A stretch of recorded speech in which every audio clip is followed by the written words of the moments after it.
Can I mess your hair up?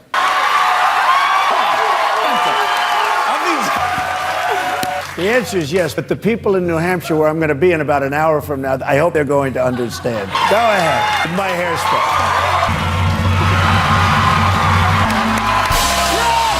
He's showing all the best sides of Donald Trump. He's shown the charm. He's shown the incredible resilience. He really is the comeback kid. I've always respected his remarkable ability to withstand the kind of pressure that would knock off any other public figure I know. You know, I remember talking to him about what happened in the financial crash of the mid-90s. And I said, how did you manage to keep going? And he said, you know what? I just had to not do what they were doing, which was running home to mummy and crying and saying, isn't life unfair? I dug down, I moved forward, and I carried through the storm. And I remember that. And I've watched him do it again this year when, as charge after charge after charge has come at him, he has got stronger and the polling for him has improved. I see a guy right on top of his game, absolutely determined to get back to the White House. I think he's pretty much got the nomination in the bag. And then, honestly, who would put money right now on Donald Trump not beating Joe Biden when Joe Biden can barely string a sentence together and can barely stand on his own 2 feet?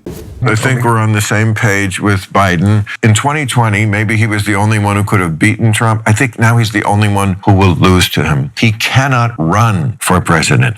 He'll look bad in the debates. It's too much. And he's, I think, going to lose. He will be Ruth Bader Biden, the Ruth Bader Ginsburg of the presidency. It's not a good look.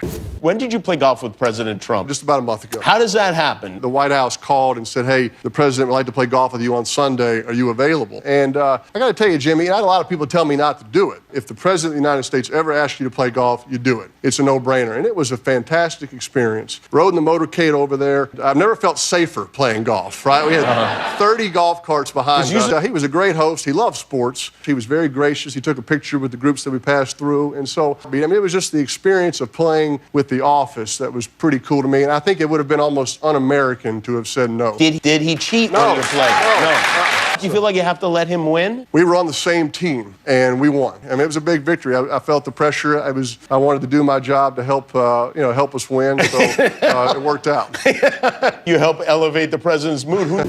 4 years, the country was in a great economic situation, and it looked like his policies were actually effective, and that it looked like the unemployment was down, all business was building, regulations were being relaxed, more things were getting done. When you look at it from a policy perspective, if you just look at it on paper, what he did was effective. A lot of people think it was effective. You don't like him as a personality, so you ignore that. Don't do that. Look at it in terms of a policy perspective. People liked the ideas that he was putting forward. I never thought that Biden was going to make it. I never thought that he was going to be functional, regardless of what kind of power the president actually has. And it appears under Trump, the president has a lot more power than we think they do. But under Biden, it's like he's handled. Like he's just out there talking and saying, the real problem is Donald Trump. Donald Trump, what he's done is terrible. What he did in the office. It's all nonsense. It's like everyone's treating him with kid gloves.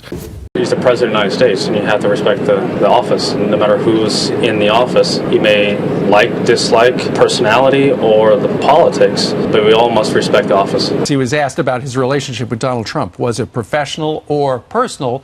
Tom Brady, great guy, great friend of mine, great champion, unbelievable winner. He called today and he said, Donald, I support you, you're my friend, and I voted for you.